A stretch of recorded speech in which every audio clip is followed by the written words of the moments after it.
Hello my dear student, myself G K Mishra and welcome back in Vidya classes of biology. आज के class में हम लोग biotechnology part 2 के बारे में पढ़ेंगे। और इसमें पार्ट 2 में क्या है, जैसे पिछले क्लास में आपको बताया गया था बायोटेक्नोलॉजी क्या होता है, इसका क्या क्या उपयोग है, मानव के कल्याण के लिए बायोटेक्नोलॉजी कहाँ तक सही है, ये बातें जो है हम लोग पहले क्लास में, पिछले वाले क्लास में किए थे। आज के क्लास में हम लोग बायोटेक्नोलॉजी में ये पढ़ेंगे, जैसे कि कुछ पिछले टॉपिक को एक बार रिवीजन करते हुए हम लोग आगे बढ़ेंगे। बात है सन 1972 ईस्वी का। सन 1972 ईस्वी की बात है। 1972 ईस्वी में कुछ वैज्ञानिक जैसे हर्बर्ट बोयर और स्टैनली कोहेन, ठीक है, स्टैनली कोहेन और हर्बर्ट बोयर नामक दो वैज्ञानिकों ने सबसे पहले रिकॉम्बिनेंट डीएनए को तैयार किया था। बात ये आती है कि भाई ये रिकॉम्बिनेंट डीएनए कैसे बनाया जाए, इसको शॉर्ट में हम आरडीएनए से भी सूचित करते हैं। अब ये रिकॉम्बिनेंट डीएनए यानी कि पुनर्योगज डीएनए को कैसे बनाया जाए, रिकॉम्बिनेंट डीएनए को कैसे बनाएं और इसके लिए हमें किसकी आवश्यकता होगी, पुनर्योगज डीएनए को बनाने के लिए किसकी आवश्यकता होगी, इस टॉपिक को जरा एक बार बढ़िया से समझ लीजिए। तो सन 1972 ईस्वी में स्टैनली कोहेन और हर्बर्ट बोयर ने दो चीज़ों को लिया। एक तो साल्मोनेला टाइफीम्यूरियम, एक बैक्टीरिया को लिए थे साल्मोनेला टाइफीम्यूरियम, और दूसरे नंबर में वो क्या किए थे, पहले नंबर में इन्होंने एक बैक्टीरिया लिया था जिस बैक्टीरिया का नाम था साल्मोनेला टाइफीम्यूरियम। अच्छा, बैक्टीरिया। और दूसरे तरफ में ये क्या लिए थे, फॉरेन डीएनए। किसको लिए थे भाई, फॉरेन डीएनए को लिए थे, फॉरेन डीएनए यानी बाहरी डीएनए। अच्छा, तो जीवाणु के द्वारा जीवाणु में पाए जाने वाले प्लाज्मिड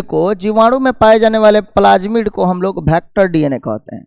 क्या बोलते हैं, ये वैसा डीएनए है जो वेक्टर का काम करता है, यानी कि वाहक का काम करता है, यानी कि ये किसी भी पदार्थों को ये एक जगह से दूसरे जगह ले जा सकता है, यानी कि ये वेक्टर डीएनए है। ये डीएनए के टुकड़े को ले जा सकता है अपने साथ जोड़कर। अब ये कैसे जाएगा उसके बारे में हम लोग चर्चा अभी करेंगे। सबसे पहले देखिएगा, जैसे ये मान लीजिए जीवाणु है और ये है फॉरेन डीएनए यानी कि बाहरी डीएनए, ये दो चीज़ों को लिए थे।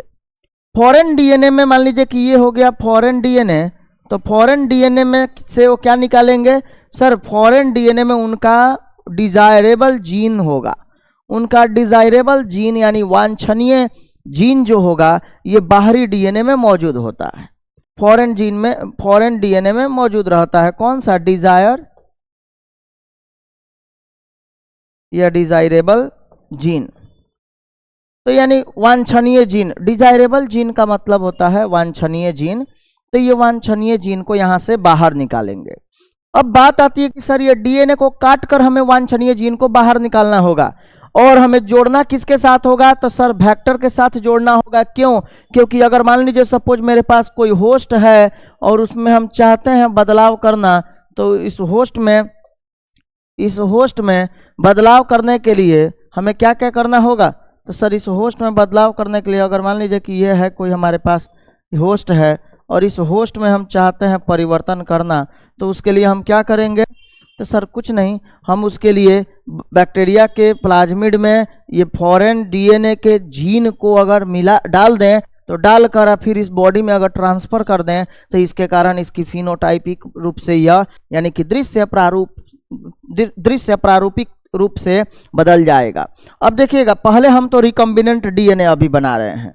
अभी हमारा काम सिर्फ क्या चीज़ का है सर, पहले हम रिकॉम्बिनेंट डीएनए बनाएंगे, उसके बाद ही कोई चर्चा होगी, ठीक है, उसके बाद ही हम किसी होस्ट की आवश्यकता हमें पड़ेगी। पहले तो हमें एक रिकॉम्बिनेंट यानी कि पुनर्योगज डीएनए तैयार करना है।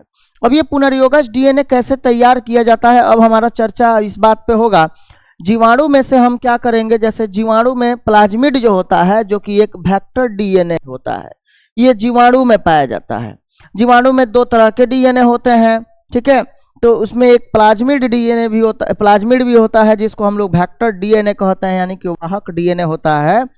अब हम यहाँ से इस प्लाज्मिड को काटेंगे, कट बाई रेस्ट्रिक्शन इंडोन्यूक्लिएज, यानी रेस्ट्रिक्शन इंजाइम के द्वारा, प्रतिबंधन इंजाइम के द्वारा काटेंगे और इसे भी हम, ये जो हमारा डिजायर जीन है, इसको निकालने के लिए पहले हमें इसे भी काटना पड़ेगा। इसे भी किसके द्वारा काटेंगे? तो सर इसे भी कट बाई रेस्ट्रिक्शन इंडोन्यूक्लियेज, प्रतिबंधन एंजाइम के द्वारा, सेम उसी प्रतिबंधन एंजाइम के द्वारा इसे भी काटना होगा जिससे कि हम प्लाज्मिड को काटे थे। प्लाज्मिड को क्यों काट रहे हैं भाई? क्योंकि प्लाज्मिड को अगर हम काटेंगे तब तो, अगर काटेंगे नहीं तो फिर ये डिजायर जीन को वहां जोड़ेंगे कैसे? और हम यहां से डिजायर जीन को काट कर निकाल लिए। इसको हम इधर घुमा देते हैं, मान लीजिए यहां हो गया ये अपना डिजायर जीन, ये यहां से हम कट करके और डिजायर जीन को छोटे से एक टुकड़े को निकाल लिए। यहां पे कट किसके द्वारा किए हैं? तो कट बाई रेस्ट्रिक्शन इंडोन्यूक्लियेज या रेस्ट्रिक्शन एंजाइम, प्रतिबंधन एंजाइम। प्रतिबंधन एंजाइम के द्वारा हमने इस अपने वांछनीय जीन, बाहरी डीएनए से वांछनीय जीन के टुकड़े को काट कर निकाल लिया। अब जैसे ही वांछनीय जीन के टुकड़े को आप काट कर यहां से निकालिएगा, अब क्या करना है? अब इसके लिए हम क्या करेंगे? देखिए, अब इसके लिए सर क्या करना होगा? तो बस इसके लिए अब हम ये बाहरी डीएनए को, इस मतलब बाहरी डीएनए के जो वांछनीय जीन है, इसको अब हम इस प्लाज्मिड के साथ जोड़ेंगे। तो सर इसको जोड़ने के लिए हमें किसका उपयोग करना होगा? तो सर ये दोनों को जोड़ने के लिए हमें आवश्यकता पड़ती है किसका? किसका आवश्यकता पड़ेगा जी? तो सर जोड़ने के लिए हमें आवश्यकता पड़ेगा प्रतिबंधन, सॉरी डीएनए लाइगेज का। अब इसको हम यहाँ से हटा दिए, इसको जोड़िए पहले, किसके द्वारा? सर लाइगेज के द्वारा। लाइगेज क्या करेगा? इन्हें, लाइगेज जो है इन्हें जोड़ेगा, डीएनए लाइगेज इसको कर दीजिए। डीएनए लाइगेज जो है इन्हें जोड़ेगा और जोड़ कर ये क्या बना देगा? सर ये कुछ इस प्रकार का संरचना बन जाएगा। यहां दिखा देते हैं कि जुड़ा हुआ दिखे, देखिएगा यहां जुड़ा हुआ दिख रहा है। अब ये जो आपका बना, ये है आर डीएनए, ये आपका बन गया, यानी कि रिकॉम्बिनेंट डीएनए, पुनर्योगज डीएनए आपका तैयार हो गया। समझ में आया क्या कि पुनर्योगज डीएनए को कैसे बनाते हैं? हाँ सर, पुनर्योगज डीएनए को बनाने के लिए हमें क्या जरूरी पड़ता है? पहले तो एक बैक्टीरिया चाहिए हमें, जैसे हम इकोलाई बैक्टीरिया को ले सकते हैं, या फिर ये जो कोहेन और बोयर नामक वैज्ञानिक जो थे सन 1972 ईस्वी में, उन्होंने जिस बैक्टीरिया को लिया था उस बैक्टीरिया का नाम क्या था? साल्मोनेला टाइफीम्यूरियम। याद रखिएगा, साल्मोनेला टाइफीम्यूरियम। और दूसरे तरफ में वो क्या लिए थे? बस वही फॉरेन डीएनए। अगर मान लीजिए हम किसी बच्चे में चाहते हैं बदलाव करना, हम किसी बच्चे में चाहते हैं कि इसमें इसको बदल दें, तो अगर बदलाव करना चाहते हैं तो उसके लिए हमें क्या क्या करना होगा?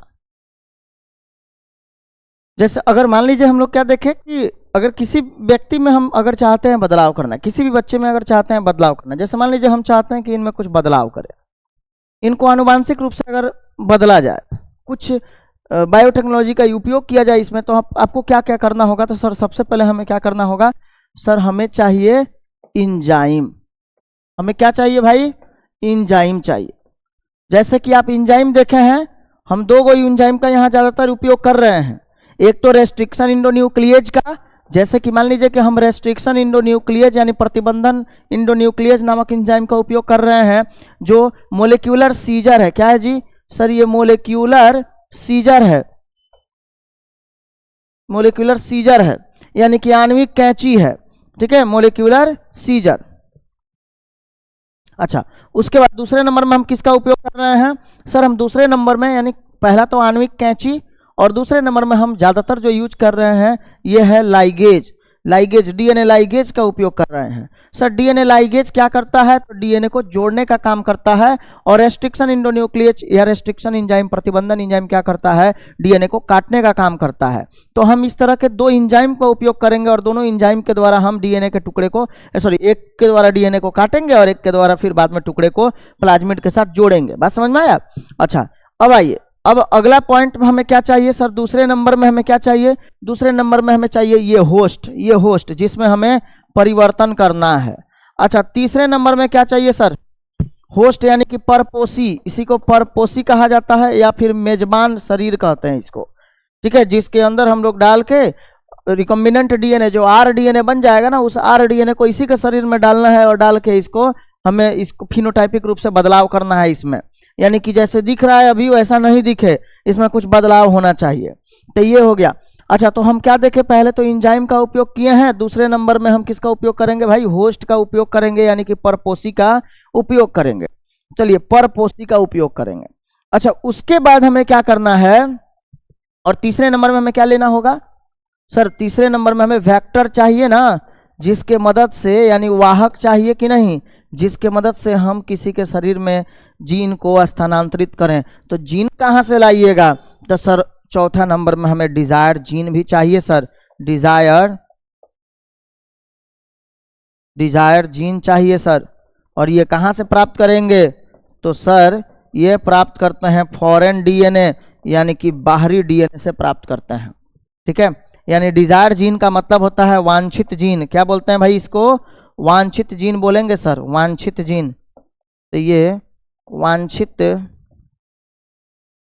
जीन को हम कहाँ से प्राप्त करेंगे, तो बाहरी डीएनए से। किससे, बाहरी डीएनए से। याद रही बात आपको, बाहरी डीएनए से।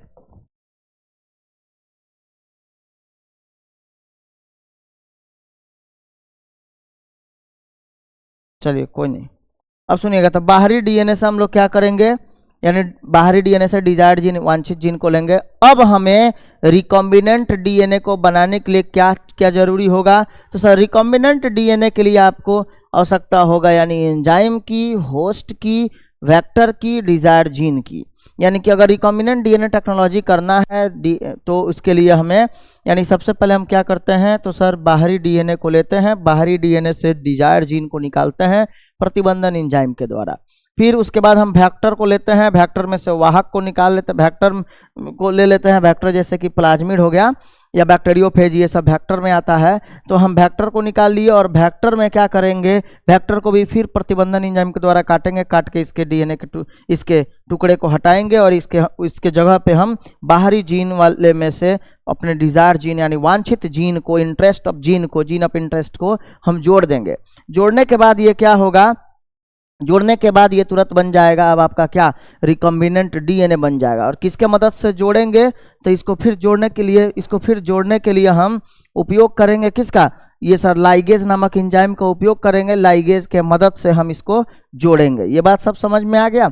और इस तरह से ये बन जाता है रिकॉम्बिनेंट डीएनए। फिर उस रिकॉम्बिनेंट डीएनए को हम इसमें, इस होस्ट के अंदर स्थानांतरित करेंगे। फिर स्थानांतरित करने के बाद अब क्या होगा कि इसके अंदर फिनोटाइपिक रूप से बदलाव होंगे, और उसको हम स्टडी करेंगे। तो ये हो गया रिकॉम्बिनेंट डीएनए टेक्नोलॉजी, जो सन 1972 ईस्वी में स्टेनली कोहेन और हर्बर्ट बोयर नामक वैज्ञानिक के द्वारा सबसे पहले शुरू किया गया था। इस बात को ध्यान में रखिएगा। सबसे पहले जो शुरू किया गया था, सबसे पहला रिकॉम्बिनेंट डीएनए को जो तैयार किया गया था, वो सन 1972 ईस्वी में स्टेनली कोहेन और हर्बर्ट बोयर नामक वैज्ञानिक के द्वारा दिया गया था। ठीक है, क्लियर है। चलिए अब आगे बढ़े हम लोग। अब आगे बढ़ते हैं। अब आइए, अब एक बात और सुनिएगा। अब एक समय था सन 1963 ईस्वी की। तो 1963 ईस्वी में वैज्ञानिकों के द्वारा इकोलाई से दो तरह के जीन प्राप्त हुए थे, दो तरह के एंजाइम प्राप्त हुए थे। वैज्ञानिकों के द्वारा सन 1963 ईस्वी में दो तरह के एंजाइम प्राप्त हुए थे। एक एंजाइम था जो कि बैक्टीरिया, मतलब इकोलाई में ही मौजूद था। ये दोनों एंजाइम कौन कौन सर, एक था मिथाइलेज एंजाइम और दूसरा था कटिंग एंजाइम, यानी काटने वाला एंजाइम, जिसको रेस्ट्रिक्शन इंटू न्यूक्लियस कहते हैं। तो यानी कि दो तरह के एंजाइम को सन 1963 ईस्वी में वैज्ञानिकों के द्वारा प्राप्त किया गया था। इसमें से एक एंजाइम, पहला एंजाइम का काम क्या था सर, पहला एंजाइम जो मिथाइलेज नामक एंजाइम है, या मिथाइलेटिंग एंजाइम जो है, इस एंजाइम का काम था कि पहले उस बैक्टीरिया में, जिस बैक्टीरिया में यह है, उस बैक्टीरिया के डीएनए पर मिथाइल ग्रुप को जोड़ देना, ताकि अगर मिथाइल ग्रुप को से जोड़ देगा चारों तरफ से, अगर उस डीएनए को ये मिथाइलेज नामक एंजाइम मिथाइल ग्रुप से अगर जोड़ देगा, तो फिर इसके बगल में जो कटिंग एंजाइम है, जिसका काम है डीएनए को काटना, तो वो केवल वायरस के डीएनए को काटेगा, बैक्टीरिया के डीएनए को नहीं काट पाएगा। बात समझ में आया।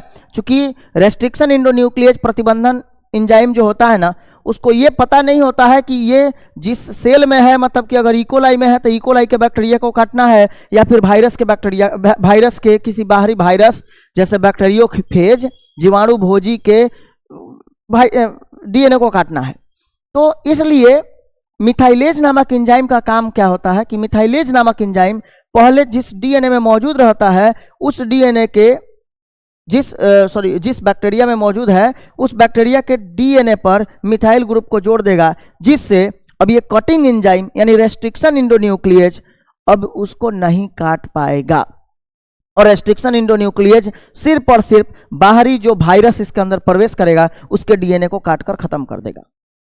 तो अब ये इकोलाई जो है ना बहुत परेशान हुआ करता था, उसको बैक्टीरियोफेज, चूंकि आपको पता है इकोलाई एक जीवाणु है इसेरिया कोलाई, और बैक्टीरियोफेज एक तरह का विषाणु है, वायरस है, जीवाणु भोजी। तो जीवाणु भोजी यानी बैक्टीरियोफेज ये एक ऐसा वायरस है जो बैक्टीरिया को भी नहीं छोड़ता है, ये बैक्टीरिया को भी संक्रमित करता है। तो इसलिए बैक्टीरिया इकोलाई में गॉड ने क्या किया कि दो तरह के एंजाइम को दे दिया कि लो भाई आज से तुम्हारे पास दो एंजाइम रहेंगे। तो एक कटिंग एंजाइम सिर्फ दिया, भगवान ने सिर्फ कटिंग एंजाइम दिया। कटिंग एंजाइम रेस्ट्रिक्शन इंडोन्यूक्लियेज था। रेस्ट्रिक्शन इंडोन्यूक्लियेज के आने पर उन्होंने बताया कि तुम्हारा काम सिर्फ डीएनए को काटना होगा। अब डीएनए को, किस डीएनए को काटना होगा? तो वायरस के डीएनए को काटना होगा, लेकिन उसके पास इतना समझ नहीं था कि हम वायरस के डीएनए को काटेंगे कि जिस बैक्टीरिया में है उसी के डीएनए को काटेंगे। तो उसके बचाव के लिए फिर ऊपर वाले ने उसे एक मिथाइलेज नामक एंजाइम भी दिया। अब ये मिथाइलेज नामक एंजाइम क्या करता था कि ये इकोलाई नामक बैक्टीरिया में जहां मौजूद था मिथाइलेज नामक एंजाइम, ये क्या कर रहा था कि इकोलाई के डीएनए पर मिथाइल ग्रुप को जोड़ दे रहा था, जिससे कटिंग एंजाइम यानी रेस्ट्रिक्शन इंडोन्यूक्लियेज इकोलाई नामक बैक्टीरिया के डीएनए को नहीं काट रहा था, केवल और केवल बाहरी वायरस के डीएनए को काट रहा था। क्लियर है? ये कहानी क्लियर है? चलिए अब यही एक कहानी थोड़ा छोटा सा बनाए थे जिससे कि आपको आसानी से समझ में आ सके। ये बातें हम लोग पिछले क्लास में पढ़ चुके थे। 1972 ईस्वी की बातें हो चुकी थी जिसमें सबसे पहले रिकॉम्बिनेंट डीएनए को दिया गया था। ठीक है, और ये कैसे दिए थे तो आपको बताया गया है। जैसे साल्मोनेला टाइफीम्यूरियम नामक एक बैक्टीरिया था, और दूसरे तरफ में ये एक फॉरेन डीएनए यानी कि सोर्स डीएनए, स्रोत डीएनए, जिससे कि वो जीन को निकाल रहे हैं, ये सोर्स डीएनए हो गया। तो उसमें से एंटीबायोटिक रेसिस्टेंट जीन को ये प्रतिबंधन एंजाइम के द्वारा काटकर निकाल लिए। ठीक है, और साल्मोनेला टाइफीम्यूरियम का जो प्लाज्मिड था उसको भी ये रेस्ट्रिक्शन इंडोन्यूक्लियस से काट दिए, जैसे काटकर यहाँ बना दिया गया ऐसे। और ये टुकड़े को, एंटीबायोटिक रेसिस्टेंट जीन के टुकड़े को एक साथ जोड़कर लाइगेज नामक एंजाइम के द्वारा जोड़ा गया। लाइगेज का काम होता है डीएनए के टुकड़े को जोड़ना, लेकिन कब जोड़ेगा ये बात याद रखिएगा, जब एक ही समान रेस्ट्रिक्शन इंडोन्यूक्लियेज के द्वारा ये काटा जाए, यानी समान प्रतिबंधन एंजाइम के द्वारा जब प्लाज्मिड और ये रेसिस्टेंट एंटीबायोटिक रेसिस्टेंट जीन को काट कर निकाला जाए, तब उस समय में लाइगेज नामक एंजाइम का काम होता है कि उसको जोड़ना, और जोड़कर जो संरचना का निर्माण हुआ वो था रिकॉम्बिनेंट डीएनए। और रिकॉम्बिनेंट डीएनए को ही हम लोग काइमेरिक डीएनए भी कहते हैं। क्या बोलते हैं? काइमेरिक डीएनए कहते हैं। कोई डाउट इसमें किसी को? चलिए क्लियर है? ओके, चलिए बच्चों अब आगे बढ़ते हैं हम लोग। अब आते हैं वही बातें जो आपको बताए हैं, सन 1963 ईस्वी की बात बताए हैं कि दो तरह के एंजाइम उत्पन्न किए गए थे। ठीक है, दो तरह के एंजाइम को इकोलाई नामक बैक्टीरिया से निकाला गया। ठीक है, जो इकोलाई में बैक्टीरियोफेज नामक विषाणु को फैलने से रोक रहे थे, प्रवेश होने से रोक रहे थे। ठीक है, अब देखिए जैसे कि दो एंजाइम इकोलाई में कौन था? सर मिथाइलेज नामक एंजाइम या मिथाइलेटिंग एंजाइम था। मिथाइलेज नामक एंजाइम का काम क्या था ये आप लोग को बता दिया गया है। सर मिथाइलेज नामक एंजाइम या मिथाइलेटिंग एंजाइम का काम था जीवाणु के डीएनए पर मिथाइलेशन करना, यानी जीवाणु के डीएनए पर मिथाइल ग्रुप को जोड़ देना। अच्छा, इधर दूसरे तरफ में अगर हम लोग आते हैं तो दूसरा जो एंजाइम था ये था कटिंग एंजाइम, या उसी को हम लोग रेस्ट्रिक्शन इंडोन्यूक्लियेज भी कहते हैं। कटिंग एंजाइम या रेस्ट्रिक्शन इंडोन्यूक्लियेज का काम था कि सर वायरस के डीएनए को, अपने डीएनए को नहीं, वायरस के डीएनए को काटना या फिर पाचन करना, डाइजेशन करना। चलिए हो गया। अब आगे बढ़े हम लोग।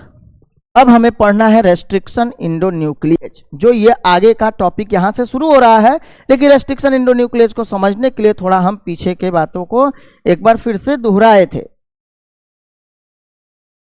चलिए अब हम लोग बात करेंगे ये रेस्ट्रिक्शन इंडोन्यूक्लिएज क्या है, प्रतिबंधन न्यूक्लिएज के बारे में, प्रतिबंधन इंडोन्यूक्लिएज के बारे में हम लोग बात करेंगे, यानी प्रतिबंधन एंजाइम है ये।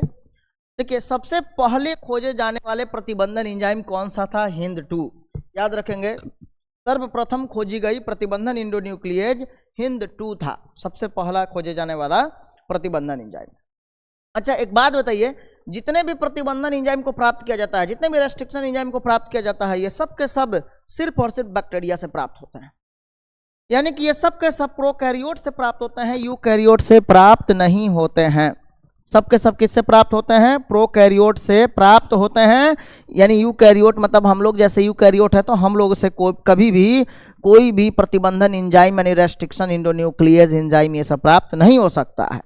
तो सर अब बात ये आती है कि रेस्ट्रिक्शन इंडोन्यूक्लिएज को बैक्टीरिया से प्राप्त करते हैं। जी हाँ, तो अब तक लगभग 230 अलग अलग बैक्टीरिया से, 230 बैक्टीरिया के प्रजातियों से, यानी 230 बैक्टीरिया से 900 से भी अधिक प्रतिबंधन एंजाइम को प्राप्त किया जा चुका है। अब तक 230 से अधिक बैक्टीरिया से 900 से अधिक प्रतिबंधन एंजाइम यानी रेस्ट्रिक्शन एंजाइम यानी रेस्ट्रिक्शन इंडोन्यूक्लिएज को प्राप्त किया जा चुका है।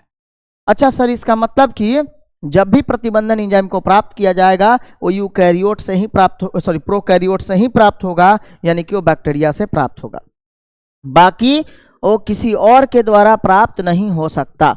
चलिए अब यहां हम लोग देखते हैं टिल टुडे वही बात है, restriction enzyme obtained from bacteria, यानी प्रतिबंधन एंजाइम को केवल जीवाणु के द्वारा प्राप्त किया जाता है। टिल टुडे यानी आज तक, अभी तक, आज तक मोर देन 900 रेस्ट्रिक्शन एंजाइम यानी 900 से भी अधिक प्रतिबंधन enzyme that have been isolated from over 230 strains of bacteria, यानी कि 230 बैक्टीरिया के 230 स्ट्रेन से भी अधिक, बैक्टीरिया के 230 स्ट्रेन से भी अधिक प्रतिबंध एंजाइम बैक्टीरिया, यानी कि 230 स्ट्रेन कहने का मतलब होता है ना कि 230 जीवाणु से के प्रजाति, यानी 230 जीवाणु के प्रजाति से भी अधिक से अब तक 900 से भी अधिक प्रतिबंधन एंजाइम को प्राप्त किया जा चुका है। बात समझ में आया? यानी कि आज तक 230 से अधिक बैक्टीरिया के प्रजातियों से 900 से अधिक एंजाइम को यानी प्रतिबंधन एंजाइम को प्राप्त किया जा चुका है। ठीक है, चलिए आगे बढ़ा जाए। नेक्स्ट पॉइंट है रेस्ट्रिक्शन इंडोन्यूक्लिएज क्या होता है भाई? Are the defence system of, मतलब कि बोल सकते हैं restriction endonuclease are the part of defence system of the restriction endonuclease ये ऑफ द बैक्टीरिया, सॉरी। यानी कि रेस्ट्रिक्शन इंडोन्यूक्लिएज जो है ये जीवाणु के क्या होते हैं? डिफेंस सिस्टम का एक भाग है, यानी कि रक्षा प्रणाली। डिफेंस मतलब होता है रक्षा, असिस्टम यानी प्रणाली, तो रक्षा प्रणाली का एक हिस्सा है, पार्ट है। कौन सर? रेस्ट्रिक्शन इंडोन्यूक्लिएज। रेस्ट्रिक्शन इंडोन्यूक्लिएज एंजाइम का काम है, जैसे अभी आप देख ही रहे हैं रेस्ट्रिक्शन इंडोन्यूक्लिएज किस प्रकार से बैक्टीरिया के लिए डिफेंस सिस्टम का काम करता है, डिफेंस सिस्टम की तरह कार्य करता है। क्यों? क्योंकि सर अगर जैसे ही कोई भी वायरस बैक्टीरिया में प्रवेश करेगा उसको संक्रमित करने के लिए, तुरंत उसके अंदर पाए जाने वाले रेस्ट्रिक्शन इंडोन्यूक्लिएज उसके डीएनए को तोड़ देंगे, खत्म कर देंगे, उसका पाचन कर देंगे। तो इस तरह से अगर देखा जाए तो सर रेस्ट्रिक्शन इंडोन्यूक्लिएज क्या है? तो जीवाणु का एक डिफेंस सिस्टम का भाग है, यानी कि रक्षा प्रणाली का एक भाग होता है। बस समझ में आया? प्रतिबंधन एंजाइम जीवाणु के रक्षा प्रणाली का एक भाग होता है। अगला पॉइंट है it never synthesized in eukaryotes, यह कभी भी यूकैरियोट में नहीं बनता है। मैं इसके बारे में पिछले क्लास में ही चर्चा किया, पिछले टॉपिक में ही अभी जस्ट चर्चा हुआ था कि यह कभी भी यूकैरियोट में नहीं बनता है, ये प्रोकैरियोट के द्वारा ही उत्पन्न हुआ है। और अब तक 900 से अधिक बैक्टीरिया को, अब तक 900 से अधिक रेस्ट्रिक्शन इंडोन्यूक्लिएज को प्राप्त किया जा चुका है, प्रतिबंधन एंजाइम को प्राप्त किया जा चुका है। और वो भी किसके द्वारा? तो सर 230 बैक्टीरिया के स्ट्रेन से, यानी कि 230 बैक्टीरिया के प्रजातियों से। बात क्लियर है? चलिए उसके बाद एक पॉइंट और देखिएगा, बोला गया है कि ये जो रेस्ट्रिक्शन इंडोन्यूक्लिएज होता है, यानी कि ये जो प्रतिबंधन एंजाइम होता है, ये प्रतिबंधन एंजाइम कभी भी डीएनए को जहां मन वहां नहीं काट देगा, रैंडमली नहीं काटता है, मतलब बेहतरीन ढंग से काटने का कोई जरूरत नहीं है। प्रतिबंधन एंजाइम डीएनए को जब भी काटेगा तो एक स्पेसिफिक सीक्वेंस पर ही काटता है, एक विशिष्ट स्थान पर, विशिष्ट स्थिति पर ही काटता है, सब जगह नहीं काट सकता है। कौन? प्रतिबंधन एंजाइम। तो अब बात आती है कि भाई प्रतिबंधन एंजाइम ठीक है, डीएनए को हर जगह नहीं काट सकता है, एक विशिष्ट स्थान पर काटता है, तो उस विशिष्ट स्थान को क्या कहते हैं? तो सर उस विशिष्ट स्थान को रेस्ट्रिक्शन साइट यानी प्रतिबंधन स्थान, रेस्ट्रिक्शन साइट, या उसी को रिकॉग्निशन साइट कहते हैं, यानी कि पहचान का स्थल कहा जाता है। पहचान का स्थल कहा जाता है उसे। यानी कि क्या बोला गया कि they cut at a specific site, यानी कि ये एक विशिष्ट स्थान पर काटते हैं, विच इज नॉन एज, जिसे हम कहते हैं प्रतिबंधन स्थल या रिकॉग्निशन साइट, यानी कि पहचान स्थल के रूप में जाना जाता है। बात क्लियर है? चलिए अब आते हैं, अब देखिए अलग अलग डीएनए को, प्रतिबंधन एंजाइम को काटने के लिए अलग अलग प्रकार के पहचान स्थल होते हैं, हम अभी बताएंगे उसके बारे में। जैसे अगर मान लीजिए कि हम एक प्रतिबंधन एंजाइम की बात करें, अगर हम एक प्रतिबंधन एंजाइम की बात करते हैं, जैसे इको R1, ये एक प्रतिबंधन एंजाइम है, हिंद 2 ये एक प्रतिबंधन एंजाइम है, तो हम लोग को यहाँ विशेष रूप से 2 ही एंजाइम के बारे में पढ़ना है बाबू। ऐसे 900 रेस्ट्रिक्शन एंजाइम हो उससे मतलब नहीं है, लेकिन हमें इस चैप्टर में 2 ही के बारे में पढ़ना है, और 2 ही पे क्वेश्चन है, सारा का सारा सॉल्व हो जाएगा, आपका डॉक्टर तक बन जाएगा, नीट तक आपको 2 ही को प्रतिबंधन एंजाइम के बारे में ध्यान रखना है। अच्छा, बस अब इसमें आपसे बात क्या किया जा रहा है कि इको R1 जो है यह एक तरह का प्रतिबंधन एंजाइम है, और यह डीएनए को एक विशिष्ट स्थान पर ही काटेगा, सब जगह नहीं काट सकता है। जैसे 5' GAATTC, 5' to 3', इधर 3' CTTAAG -5'। अच्छा, अब अच्छा हिंद 2 जो है इसका पहचान स्थल होता है, सर इसका पहचान स्थल है 5' GTTAAC, 3' ये हो जाएगा आपका C, इसके जस्ट अपोजिट हो जाएगा ना, हाँ ये हो जाएगा CAATTG -5'। अब यहां हम बताएंगे कि एक ऐसे क्यों लिखा गया है, क्या है। अब अगर आपसे कोई पूछ दिया इको R1 का रेस्ट्रिक्शन साइट बताइए, रेस्ट्रिक्शन इसको क्या बोलते हैं सर? इसी को तो रेस्ट्रिक्शन साइट कहते हैं, यानी प्रतिबंधन स्थल या रिकॉग्निशन साइट यानी पहचान स्थल कहा जाता है। क्योंकि हम आपको बताए हैं प्रतिबंधन एंजाइम जो है ये डीएनए को हर जगह नहीं काटता है, ये डीएनए को यानी कि यह न्यूक्लियोटाइड को कहाँ काटेगा? अपने पहचान स्थल पर ही काटेगा। जैसे मान लीजिए कि आप में से कुछ बच्चे अगर क्लास में आते हैं तो आते ही पहले उनके लिए एक जगह बना होता है कि चलिए मेरा पहचान स्थल है, हम यहीं बैठेंगे, या कोई दोस्त उनके पहचान के जो होते हैं उनके पास ही जाकर बैठते हैं, वो सबसे नहीं मिल पाते हैं, सबसे बातें नहीं कर पाते हैं, क्लास में किसी एक से बातें करते हैं, बस समझ में आया। तो इस तरह से क्या हुआ कि उनका एक पहचान स्थल बना हुआ है, रिकॉग्निशन साइट बना हुआ है कि रोज यहीं बैठते हैं, यहीं पे बैठेंगे, अच्छा लगता है। तो अब उसके लिए भी इको R1 का या फिर हिंद 2 का इको R1 में याद रखेंगे, ये इसका पहचान स्थल क्या है? GAATTC, और हिंद 2 का GAA के बदले यहाँ TT कर दीजिए और इसको इसके बीच के आदान प्रदान कर दीजिएगा, हो जाएगा GTTAAC, आसानी से याद हो जाएगा ये GTTAAC, GAATTC, बस बीच वाले को बदल दीजिए। तो इसका हिंद 2 का पहचान स्थल ये हुआ और इको R1 का पहचान स्थल ये है। अच्छा, अब एक बात और है, ये अगर मान लीजिए कि कहीं पहचान स्थल की बात कहीं अगर प्रतिबंधन एंजाइम का नाम नहीं दे किसी क्वेश्चन में और आपसे पूछ दे कि बताइए डीएनए को ये किस स्थल पर काटेगा, यानी कोई भी प्रतिबंधन एंजाइम डीएनए को कहां से काटता है, तो मान लीजिए कि अगर इको R1 का नाम दिया है तब तो आप बोल दीजिएगा चलिए सर GAATTC पर काटेगा, और हिंद 2 की अगर दिया हुआ है तो GTTAAC पर काटेगा, आप ऐसे बोल दीजिएगा। लेकिन अगर मान लीजिए कि यहाँ प्रतिबंधन एंजाइम का नाम दिया ही नहीं हो, प्रतिबंधन एंजाइम का नाम नहीं दिया है, चलिए कोई बात नहीं, नहीं दिया है तो केवल इतना पूछ रहा है कि बताइए डीएनए को कहाँ काटेगा, तो जहाँ डीएनए को उस जगह पे काटेगा जहाँ से दोनों तरफ अगर पढ़िए तो बराबर आना चाहिए, इधर से भी और इधर से भी, इधर से भी और इधर से भी, तब इसको हम लोग पैलिंड्रोमिक सीक्वेंस कहते हैं। पैलिंड्रोमिक सीक्वेंस कहते हैं, ठीक है,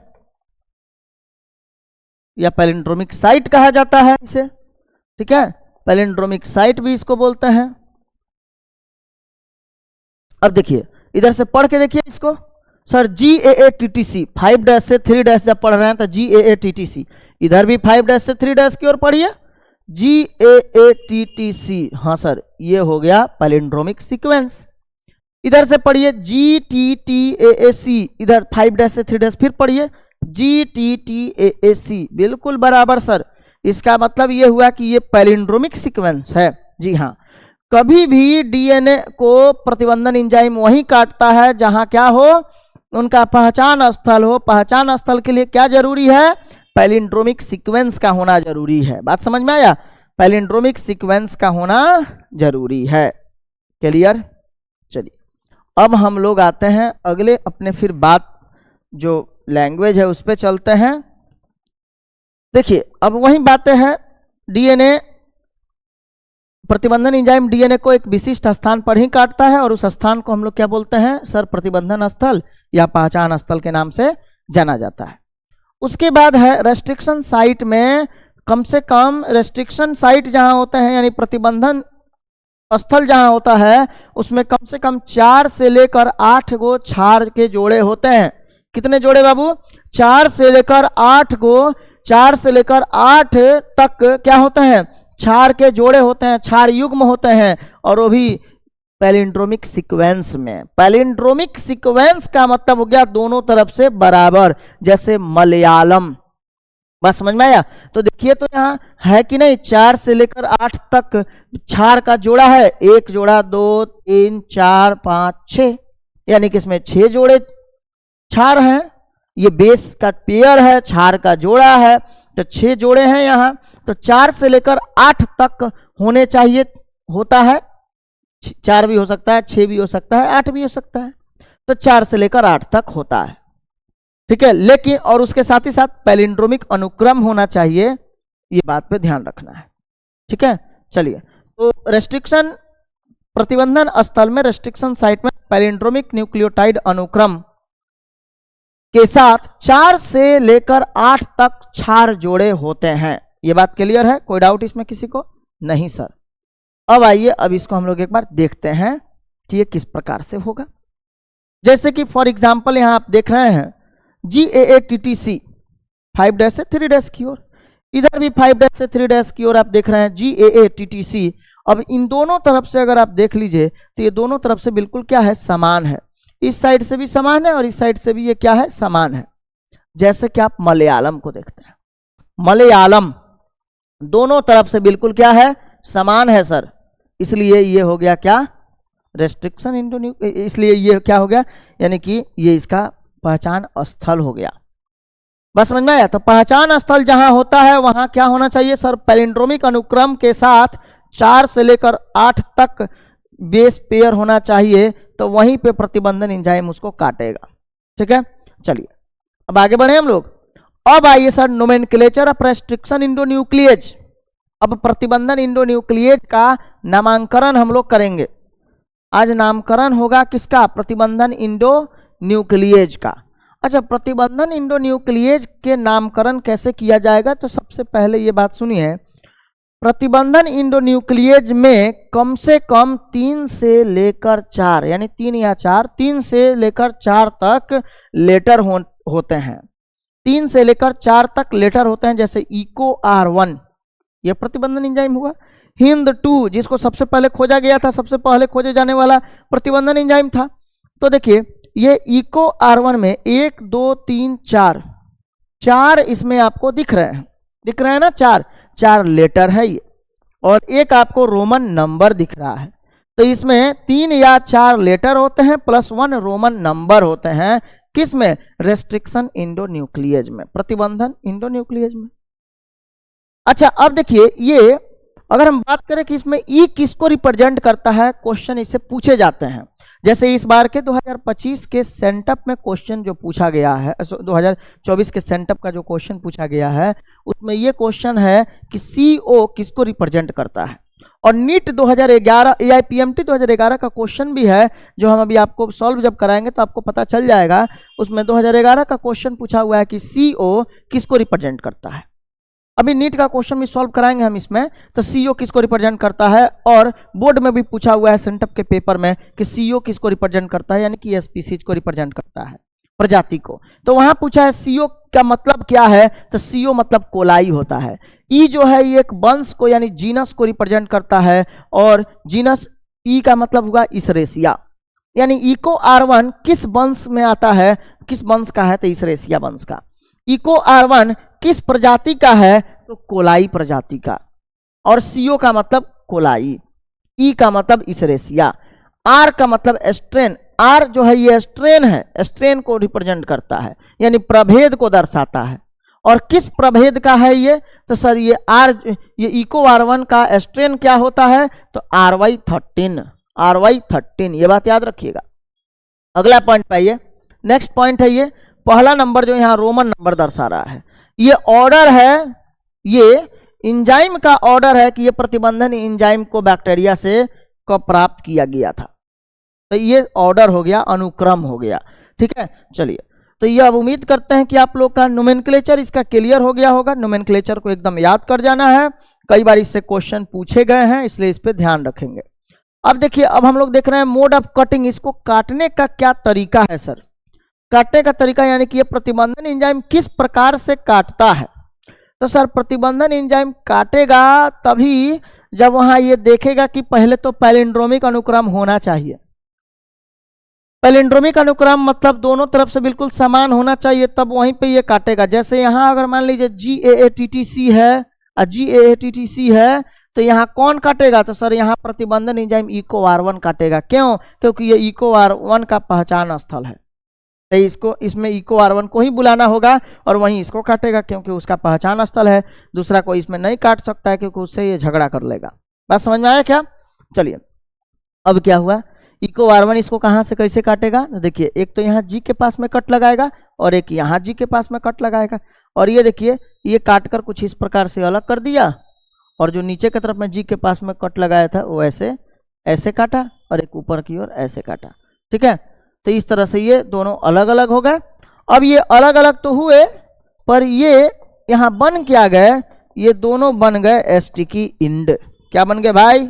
स्टिकी इंड। ये स्टिकी इंड है। स्टिकी इंड मतलब हुआ चिपचिपा छोर, चिपचिपा सीरा। अब जरा ध्यान से सुनिएगा, ये चिपचिपा सीरा क्या है, अब जरा ध्यान से सुनिएगा। मान लीजिए कि लकड़ी वाले को देखे होइएगा आप, जो कारपेंटर का काम करते हैं, बढ़ई को देखे होइएगा, उनका काम क्या होता है, जैसे कि सर मान लीजिए कि वो क्या करते हैं, अगर ये 2 लकड़ी का टुकड़ा दे दिया गया, 2 लकड़ी का टुकड़ा अगर दे दिया गया, अब बोला गया कि इस लकड़ी के टुकड़े को जोड़ना है, तो क्या करते हैं, अगर कोई नया मिस्त्री होगा तो क्या करेगा कि दोनों को एक साथ मिला के एक लंबा सा कील ठोक देगा। लकड़ी फटे या कुछ भी हो, एक लंबा सा कील ठोक देगा, बस ये मजबूत होगा? नहीं होगा सर, ये सही ढंग से नहीं चिपका। तो इसको चिपकाने के लिए अगर कोई अच्छा मिस्त्री होगा, एक्सपीरियंस, तो क्या करेगा, इसको बनाएगा पहले चिपचिपा छोर, स्टिकी इंड बनाएगा। इसमें कैसे बनाएगा भाई, तो सर इसमें से पहले ये उड़ाएगा ऊपर वाले को, और यहां से उड़ाएगा ये नीचे वाले को। किस प्रकार से उड़ाया है देखिए, अब किस तरह उड़ाएगा हम इसको दिखा रहे हैं मिटा के। जैसे मान लीजिए कि ये इतने भाग को थोड़ा सा कारपेंटर वाला काम हम भी कर लेते हैं। देखिए काट के हटा दिए कि नहीं, जैसे ही इसको अब काट के हटाएंगे, अब ये आसानी से खांचा बन गया। अब इसमें ये बैठेगा अच्छे से। अब इसके बाद इसको जरूरत पड़ेगा कि चलिए सर कुछ फेविकॉल गिरा देते हैं इसमें, फेविकॉल डाल देंगे तो ये आसानी से चिपक जाएगा। अब इस पे तो हम भी यहाँ फेविकॉल गिराएंगे डीएनए को जोड़ने के लिए। जो जोड़ने का काम करता है ये हमारा लाइगेज। अब लाइगेज के मदद से हम इस दोनों टुकड़े को एक साथ जोड़ देंगे। आए समझ में? यानी कि ये स्टिकी एंड समझ में आ गया, चिपचिपा छोर ये क्या करता है, तो सर इस पे आसानी से डीएनए जुड़ जाते हैं। अब लेकिन एक बात और ध्यान में रखिएगा कि ये जो स्टिकी एंड होता है ना, ये अनपेयर्ड होता है, अनपेयर्ड होता है, अनपेयर्ड बेस पेयर होते हैं इस पे। यानी जो क्षार जो होते हैं, बेस जो होता है क्षार, ये अनपेयर्ड होना चाहिए। जैसे मान लीजिए कि अगर यहाँ एडेनिन है तो यहाँ थायमीन होना चाहिए, तब नहीं ये आसानी से जुड़ेगा जी। तो यहाँ अगर गुआनिन है तो ऊपर में साइटोसिन होना चाहिए, ठीक है, तब ये आसानी से यहाँ आकर चिपक सकता है। क्योंकि जैसे ही यहाँ आएगा तो बेस पेयर आपस में हाइड्रोजन बॉन्ड बना लेंगे और हाइड्रोजन बॉन्ड के बनते ही ये आपस में बॉन्ड अच्छा से बना लेगा। तो ये होता है जैसे कि, यानी कि स्टिकी एंड जहाँ होता है, चिपचिपा सिरा जहाँ होता है, वहाँ पे बेस के जोड़े जो होते हैं ये क्या होते हैं, बेस जोड़े अलग अलग अनपेयर्ड होते हैं, पेयर्ड नहीं होते हैं। तो स्टिकी एंड देख लीजिए, ये जैसे यहाँ पे थायमीन है तो यहाँ क्या एडेनिन है, थायमीन है तो एडेनिन है, एडेनिन है तो थायमीन है, एडेनिन है तो थायमीन है। अब ये आसानी से जुड़ जाएंगे। यानी कि यहाँ अनपेयर्ड बेस पेयर होते हैं। यानी कि अनपेयर्ड बेस पेयर बोलने का मतलब होता है कि ये जोड़े में नहीं होंगे क्षार। अब सुनिए, ये हम पहले बताए हुए हैं, अभी जस्ट समझाए हैं आपको, इधर हम लिख के बताए भी थे इसको, ठीक है, अभी जस्ट बताया गया था। एक मिनट, अब देखिए, ये जस्ट अभी आपको बताए थे। इको R1 का प्रतिबंधन साइट यानी कहाँ काटेगा, GTTAC, याद रखिए, GAATTC। अच्छा, हिंद 2 के लिए GTTAC हो जाएगा। हम अभी ऊपर में लिखवा दिए हैं, यहाँ देखिए।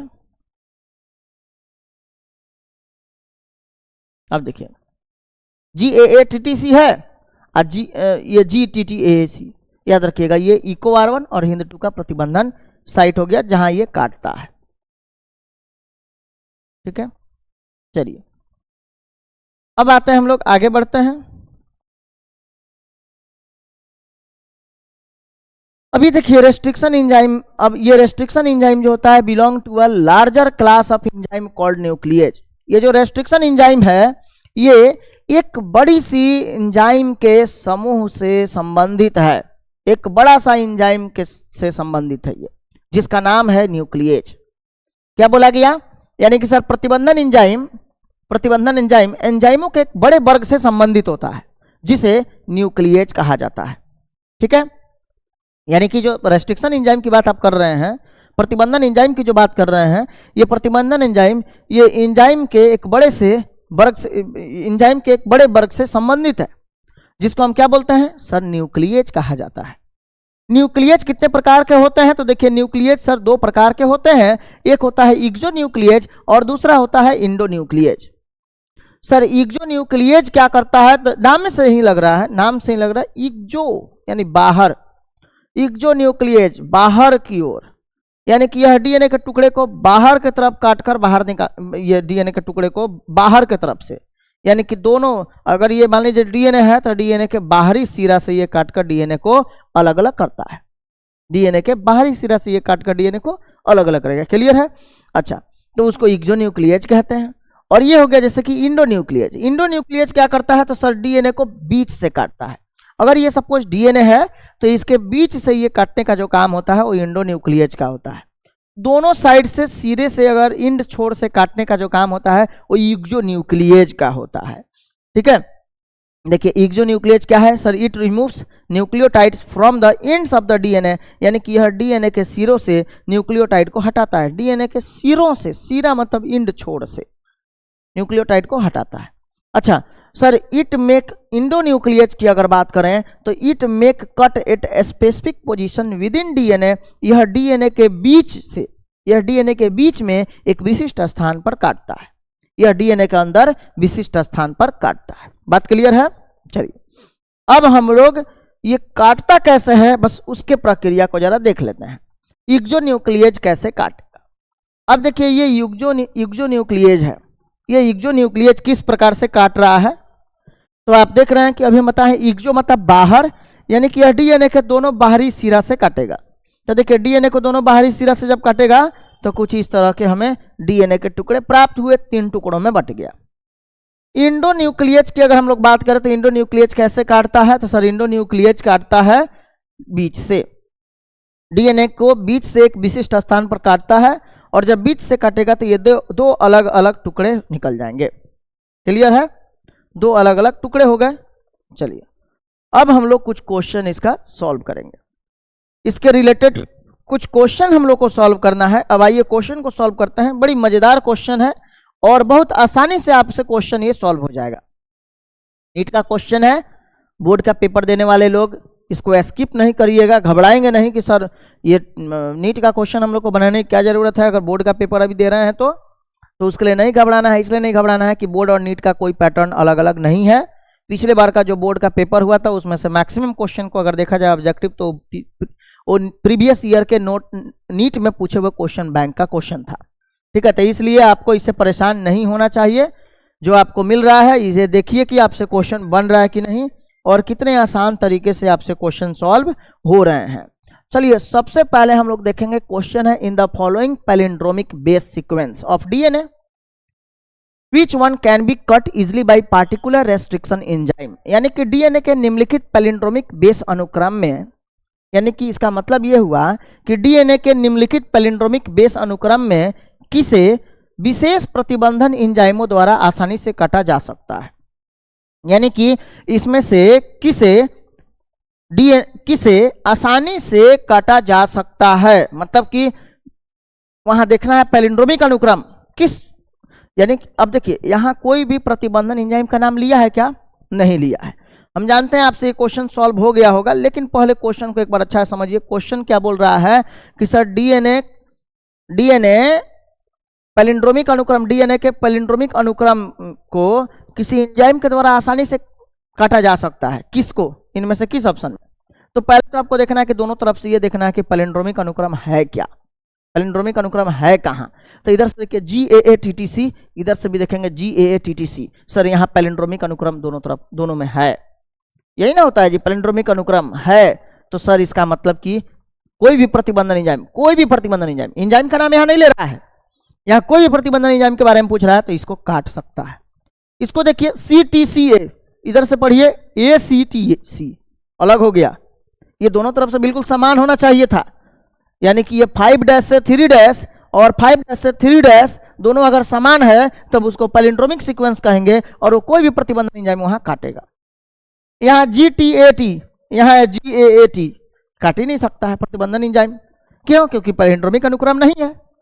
यहाँ GATAC, यहाँ AGTAT नहीं काट सकता है, पैलिंड्रोमिक अनुक्रम नहीं है।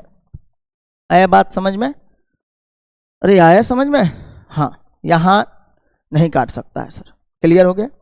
चलिए, यानी इसका आंसर क्या हो जाएगा सर? इसका आंसर पहला वाला हो गया। ठीक है, अब देखिए दूसरा question, the specific palindromic sequence which is recognized by EcoR1 is. बोला गया है क्वेश्चन में EcoR1 द्वारा मान्यता प्राप्त विशिष्ट पैलिंड्रोमिक अनुक्रम कौन होता है। ये नीट 2020 का क्वेश्चन है और ऊपर का जो क्वेश्चन आप देखे तो नीट 2022 का क्वेश्चन था। ठीक है, तो 2020 का क्वेश्चन ये क्या बोल रहा है, the specific palindromic sequence is recognized by EcoR1। EcoR1 का विशिष्ट प्रतिबंधन स्थल कौन होता है, पहचान स्थल कौन होता है। जाहिर सी बात है भाई, EcoR1 सर ये तो अभी बताए थे। EcoR1 कहाँ काटेगा सर? GAATTC वाले जगह पे, और हिंद 2 के लिए पहचान स्थल GTTAC होगा। तो देखिए GAATTC कहाँ है, GAATTC कहाँ है? तो सर इसमें दूसरा ऑप्शन नहीं होगा, तीसरा भी नहीं होगा, चौथा में GAATTC है, इधर से भी GAATTC है। इसका मतलब कि ये चौथा आंसर इसका करेक्ट होगा। बात समझ में आया? इसका आंसर कौन सही होगा? तो सर इसमें आंसर सही होगा डी। ठीक है, इसका आंसर हो जाएगा डी। चलिए अब नेक्स्ट टॉपिक पे आइए, सॉरी क्वेश्चन पे। दिया हुआ first discovered restriction endonuclease that always cut DNA molecule at a particular point by recognising a specific sequence of 6 base pair is. ये नीट 2020 का क्वेश्चन है, फेज 2 का। ठीक है, ये फेज 2 का क्वेश्चन है, नीट 2020 का फेज 2 का क्वेश्चन है।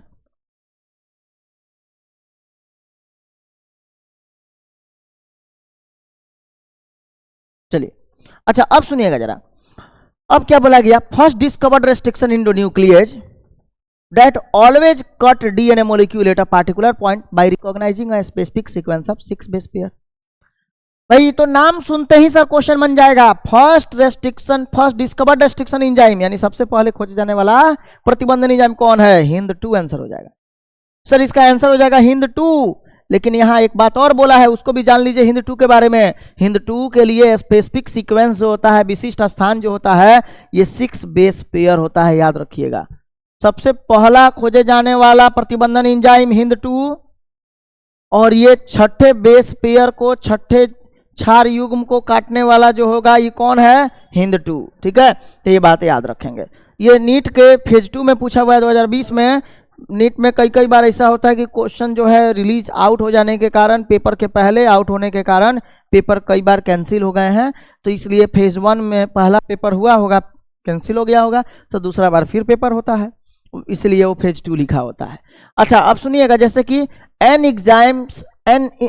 Enzymes catalysing the removal of nucleotide from end of DNA. बोला गया है डीएनए के सिरे से कौन सा एंजाइम है जो डीएनए के सिरे से काटकर डीएनए के टुकड़े को अलग करता है। सिरा मतलब कि जैसे ये डीएनए अगर है तो ये दोनों साइड से इंड के छोर से काटे, तो भाई इक्सोन्यूक्लियेज, क्योंकि डीएनए को काटने वाला जो भी एंजाइम है वो या तो इक्सोन्यूक्लियेज होगा, नहीं तो इंडोन्यूक्लियेज होगा। तो इंडोन्यूक्लियेज तो बीच से काटता है, यहां बोल रहा है डीएनए के सिरा से काटना है, यानी कि end of the DNA, DNA के इंड से काटना है, तो इक्सोन्यूक्लियेज, यानी कि इसका आंसर क्या हो जाएगा सर, इसका आंसर हो जाएगा डी। क्लियर है? चलिए, कोई डाउट इसमें किसी को नहीं ना है, इसका डी आंसर हो जाएगा। अब आगे बढ़े हम लोग। सर बोला गया है एक फॉरेन डीएनए, अब देखिएगा, अब बोला गया है question, a foreign DNA and plasmid cut by the, चले जाइए 1972 ईस्वी में, इस क्वेश्चन को याद करिए। 1972 ईस्वी में कोहेन और बोयर नामक क्या वैज्ञानिकों ने सबसे पहले रिकॉम्बिनेंट डीएनए को जो दिया था उसके बारे में सोचिए। क्वेश्चन वही है, फॉरेन डीएनए यानी बाहरी डीएनए और प्लाज्मिड को जब एक ही प्रकार के प्रतिबंधन एंजाइम के द्वारा काटा जाता है, जब एक ही प्रकार के प्रतिबंधन एंजाइम के द्वारा काटा जाता है, तो फिर उस प्रतिबंधन तब उस प्लाज्मिड को बाहरी डीएनए के टुकड़े से जोड़ने के लिए किसका उपयोग करते हैं, तो लाइगेज का। भाई समझ में आया, लाइगेज का। तो आंसर इसमें क्या हो जाएगा सर, लाइगेज, डी आंसर हो जाएगा। ठीक है, आंसर क्या हो जाएगा सर, डी आंसर इसका होगा। क्लियर है आप लोग? कोई डाउट हो तो कहिए। चलिए, किसी भी बच्चे को किसी भी प्रकार का अगर डाउट होगा तो आप कमेंट बॉक्स में डाउट अपना टाइप करें और भेजें, हम तुरंत उसके लिए या तो अलग से एक वीडियो बना के हम छोटा सा एक क्लिप आपको समझा के भेज देंगे, या फिर आप जैसे भी होगा व्हाट्सएप नंबर मेरा है उसके द्वारा भी हम आपको बता देंगे। ठीक है, कोई दिक्कत? क्लियर। अब आइए, टैक पॉलीमरेज एंजाइम कहां से प्राप्त होता है? क्या बोला मैंने? Taq polymerase enzyme. याद रखिएगा, ये आगे हम लोग टॉपिक पढ़ेंगे इसके बारे में। टैक पॉलीमरेज एंजाइम जो है यह एक बैक्टीरिया से प्राप्त होता है जिसका नाम है थर्मस एक्वेटिकस। बैक्टीरिया का नाम क्या है सर? Thermus aquaticus. इसका आंसर हो जाएगा बी, यानी बी हो जाएगा। थर्मस एक्वेटिकस, थर्मस एक्वेटिकस एक बैक्टीरिया है, यानी कि एक जीवाणु है। ठीक है, थर्मस एक्वेटिकस, और इसी से टैक पॉलीमरेज एंजाइम को प्राप्त किया जाता है। ये नीट 2016 का पूछा हुआ क्वेश्चन है। ठीक है, चलिए आगे अगले क्वेश्चन पे आते हैं। अगला क्वेश्चन है sir, which of the following is a restriction endonuclease, यानी निम्नलिखित में से कौन सा प्रतिबंधन इंडोन्यूक्लियेज है? ये 2016 में पूछा हुआ क्वेश्चन है। इनमें से कौन प्रतिबंधन इंडोन्यूक्लियेज है? तो इनमें से प्रतिबंधन इंडोन्यूक्लियेज देखिए, हिंद-2, बी आंसर हो जाएगा। हिंद-2 है। मेरे से पहले आप लोग अपना जवाब दीजिए, कौन होगा? ठीक है, आंसर मेरे से पहले बताएं। अब देखिए अगला क्वेश्चन है, the cutting of DNA at a specific location become possible with the discovery of, ये EIPMT 2015 में पूछा है, यानी 15 में पेपर 2 बार हुआ था, एक बार कैंसिल हुआ फिर दोबारा हुआ। अच्छा, दिया हुआ है विशिष्ट स्थान पर डीएनए को काटना किसकी खोज से संभव हुआ, यानी डीएनए को एक विशिष्ट स्थान पर काटने की जो प्रक्रिया की शुरुआत हुई वो किसके खोज के बाद हुआ, किसके खोज के कारण हुआ। भाई सीधी सी बात है, प्रतिबंधन एंजाइम नहीं होता तो काटते क्या, नहीं काटते ना, तो प्रतिबंधन एंजाइम बोलेंगे आंसर, ठीक है, रेस्ट्रिक्शन एंजाइम।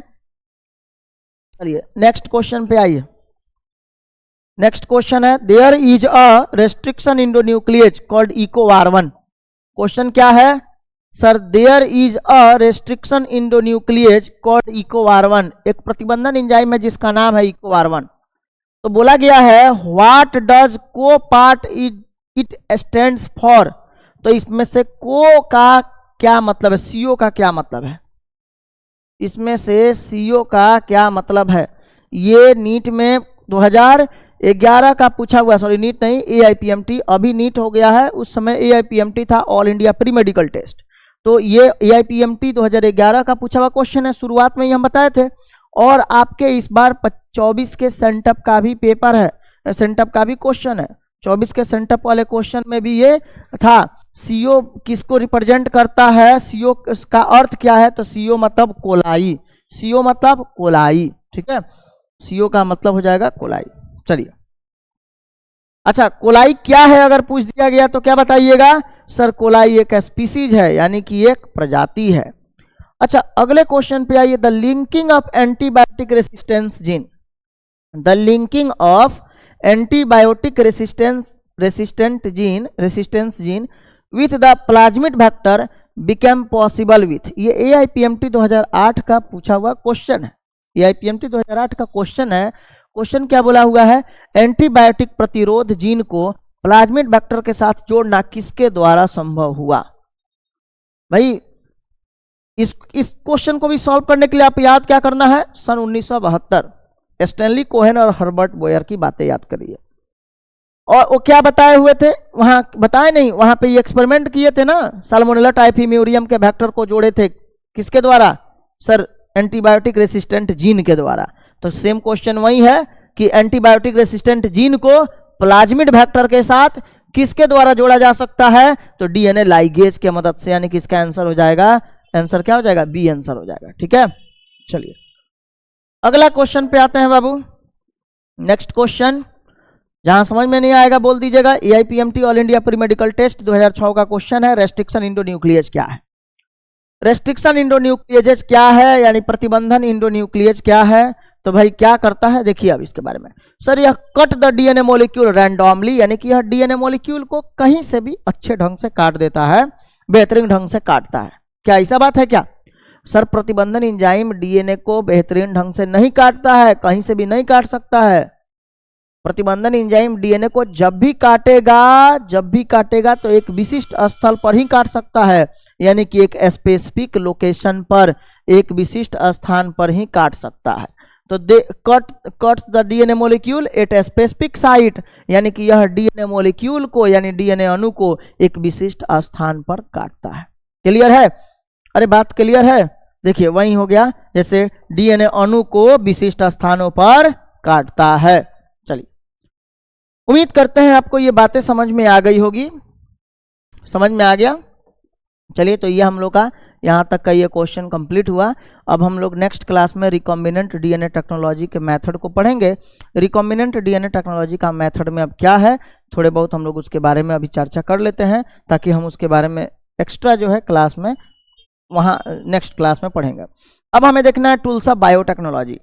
अब देखिए मान लीजिए कि टूल्स बायोटेक्नोलॉजी का कौन कौन है। बायोटेक्नोलॉजी का मतलब हुआ कि रिकॉम्बिनेंट डीएनए को तैयार करना। सबसे पहले रिकॉम्बिनेंट डीएनए तैयार हो जाएंगे तो हम उस रिकॉम्बिनेंट डीएनए का उपयोग करके मनुष्य के लिए उपयोगी उत्पादों का निर्माण करते रहेंगे। तो अब देखिए जैसे tools of recombinant DNA technology, यानी कि पुनर्योगज डीएनए तकनीक या पुनर्योगज डीएनए प्रौद्योगिकी का टूल, यानी टूल का मतलब होता है औजार, यानी कि यंत्र, किसका किसका उपयोग हम उसमें कर रहे हैं। तो रिकॉम्बिनेंट डीएनए यानी आरडीएनए के निर्माण के लिए तकनीक के लिए हमें किसकी किसकी आवश्यकता पड़ती है, तो ये पहले से आप लोग को बताया जा चुका है। अभी हम शुरू में ही चर्चा किए थे इसके बारे में, शुरू में ही हम चर्चा किए हुए थे। जैसा कि आप देख सकते हैं यहाँ हम बताए थे कि हम इसमें इंजाइम लेते हैं और इंजाइम में रेस्ट्रिक्शन इंजाइम, मोलिकुलर सीजर और लाइगेज होता है। फिर मैंने बताया कि होस्ट रहना चाहिए, फिर वेक्टर चाहिए हमें, और फिर हमें डिजायर्ड जीन चाहिए। इसके बारे में हम पिछले अभी जस्ट टॉपिक शुरुआत में ही आपको चर्चा किए हुए थे। और फिर से एक बार देख लेते हैं, वही बातें हैं। सर हमें इंजाइम चाहिए, रिकॉम्बिनेंट डीएनए अगर हमें बनाने के लिए दीजिएगा तो हमको क्या क्या चाहिए वो हम बता रहे हैं आपको कि इंजाइम हमें दीजिए, इंजाइम, फिर वेक्टर चाहिए हमें। अब इंजाइम में आप वैसे इंजाइम, चूंकि यहाँ खास करके 2 इंजाइम का उपयोग हमें पढ़ने वाला है, पहले तो काटेंगे लास्ट में जोड़ेंगे। तो काटने के लिए रेस्ट्रिक्शन इंजाइम यानी मोलिक्यूलर सीजर, आणविक कैंची, और जोड़ने के लिए फिर हमें लाइगेज की आवश्यकता होगी। तो देखिए हमें इंजाइम की आवश्यकता होगी, फिर हमें वेक्टर वाहक की आवश्यकता होगी जिसको वेहिकल डीएनए यानी कि वाहन डीएनए कहते हैं। फिर हमें डिजायर्ड जीन की आवश्यकता होगी यानी कि वांछनीय जीन, वांछित जीन की आवश्यकता होगी, जीन ऑफ इंटरेस्ट की आवश्यकता होगी, और तब होस्ट सेल यानी कि परपोषी की आवश्यकता होगी यानी मेजबान कोशिका की आवश्यकता होगी। ठीक है, ताकि अब देखिए हमें इंजाइम की आवश्यकता इसलिए होगा ताकि डीएनए को काटना है या फिर डीएनए को जोड़ना है। हमें वेक्टर की आवश्यकता इसलिए होगी क्योंकि वेक्टर के द्वारा हमें क्या करना है, वेक्टर जैसे प्लाज्मिड के साथ ऐड करके हमें बाहरी जीन को और भेजना है बॉडी के अंदर। ठीक है, तो ये वाहक चाहिए हमें। डिजायर्ड जीन इसलिए चाहिए क्योंकि वही तो हमारा इच्छा वाला जीन है जिसको हम होस्ट के शरीर में डालना चाहते हैं, और होस्ट हमें वो चाहिए जिसके अंदर हम बदलाव करना चाहते हैं। ठीक है, अच्छा, अब इंजाइम में जैसे कि लाइटिक इंजाइम, क्लीविंग इंजाइम या रेस्ट्रिक्शन इंजाइम उसी को कहते हैं जो तोड़ने वाला हो। अच्छा, ज्वाइनिंग इंजाइम जैसे लाइगेज हो गया, सिंथेसाइजिंग यानी निर्माण करने वाला जो होता है, संश्लेषित करने वाला इंजाइम पॉलीमरेज हो गया। ये सब तरह के अलग अलग इंजाइम होते हैं जिसका उपयोग होता है। ठीक है, अब हमें दूसरे टॉपिक पढ़ना है हमें वेक्टर के बारे में यानी कि वाहक के बारे में। अब वेक्टर जैसे कि क्या होता है, वाहक क्या है, तो वेक्टर आर द कैरियर। अभी हमने वाहक के बारे में बात किया था ऊपर में कि वाहक चाहिए होता है हमें, जैसे हमने प्लाज्मिड को लिया था। तो वेक्टर्स आर द कैरियर यानी वेक्टर वाहक क्या होते हैं, वेक्टर क्या होते हैं, ये ढोने वाले या व्हीकल होते हैं, वाहन करते हैं किसका, डीएनए का, यानी कि which transfer desired gene into the host cell. क्या बोला गया कि होस्ट के कोशिका में यानी कि मेजबान शरीर में यानी कि परपोषी शरीर में डिजायर जीन को यानी वांछित जीन को स्थानांतरित करने वाला वेक्टर कहलाता है। बस समझ में आया वेक्टर क्या है, तो vector are the carrier. Vector क्या होते हैं, वाहक होते हैं, वाहन करते हो किसका, तो सर ये स्थानांतरित करते हैं वांछित जीन को होस्ट के शरीर में। यानी कि वही बात है, वेक्टर डीएनए के वाहक या वाहन होते हैं, वेक्टर डीएनए के वाहक या वाहन होते हैं जो वांछित जीन को मेजबान कोशिका में स्थानांतरित करते हैं। खैर हम लोग फीचर्स जो है ये कल के नेक्स्ट क्लास में हम लोग पढ़ेंगे। ठीक है, कि इसका फीचर्स क्या क्या है, नेक्स्ट क्लास में आपको ये मिलेगा। चलिए, फीचर कौन कौन सा है, क्लोनिंग वेक्टर के लिए हमें कौन कौन सा फीचर चाहिए, वो सब हम लोग नेक्स्ट क्लास में बात किया जाएगा। वीडियो अगर आपको अच्छा लगा हो तो लाइक अवश्य करेंगे, शेयर करेंगे और कमेंट करना ना भूलें। कमेंट इसलिए क्योंकि कमेंट से पता चलता है कि हमने कोई गलतियां तो नहीं की है इसमें, और अगर आपका कमेंट आता है तो उसमें कुछ गलतियां सुधारा भी जाता है। वीडियो के रिगार्डिंग अगर किसी भी प्रकार के वीडियो के रिगार्डिंग अगर कोई भी गड़बड़ियां हैं या साउंड को लेकर किसी भी प्रकार का, तो ये डिपेंड करता है आपके कमेंट पे। अगर कमेंट में आपको अगर समझ में नहीं आया कोई टॉपिक तो आप उसमें फिर से भेज सकते हैं लिखकर कि सर इस टॉपिक के लिए एक छोटा सा वीडियो बना दीजिएगा ताकि हम आसानी से समझ सकें।